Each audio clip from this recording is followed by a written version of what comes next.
మహాదేవ శంభో శంకర. శ్రీ రాజరాజేశ్వర నవగ్రహ ప్రసన్నాంజనేయ స్వామి వారి దేవస్థానంలో ఈరోజు తెల్లవారుజామున 2 గంటల నుండి స్వామివారికి పంచామృతంతో అభిషేకాలు అర్చనలు అతి వైభవపేతంగా నిర్వహించబడడం జరుగుతున్నది. ఉదయం నుండి గోదావరికి వెళ్ళి ఆడపడుచులు దీపాలు వెలిగించి ఉసిరి చెట్టు కింద, మారేడు చెట్టు కింద దీపాలు వెలిగించుకోవడం జరుగుతున్నది. అదేవిధంగా నరసింహులపేట మండలం నరసింహులపేట గ్రామంలో శివాలయంలో వేచి ఉన్న శ్రీ రాజరాజేశ్వర స్వామి వారి అభిషేకాలు అర్చనలు అతి వైభవపేతంగా నిర్వహించడం జరుగుతున్నది.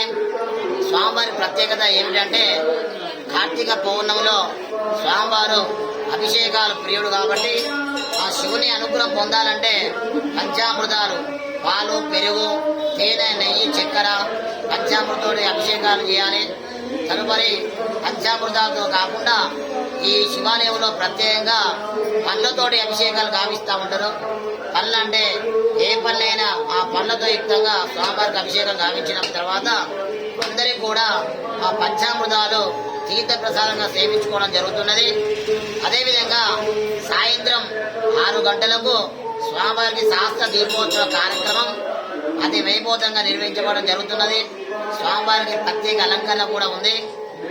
స్వామివారికి రోజు ప్రత్యేకంగా కార్తీక మాసంలో స్వామివారికి ఆకాశ దీపం కార్యక్రమం 30 రోజులు పెట్టడం జరుగుతున్నది. భక్తులు కూడా అందరూ సహకరించవలసిందిగా కోరుచున్నాం. అదేవిధంగా సాయంత్రం కూడా దీపోత్సవ కార్యక్రమంలో అందరూ కూడా అభిషేకాలు ఏ విధంగా చేసినట్లయితే ఈ విధంగా దీపం కనుక ముట్టినట్లయితే 325 రోజులు సుఖ సంతోషాలతోటి అష్టైశ్వర్యాలతోటి అనుగ్రహం పొందవలసిందిగా కోరుచున్నాం. ఓం నమ శివాయ. హర హర మహాదేవ. శంభో శంకర.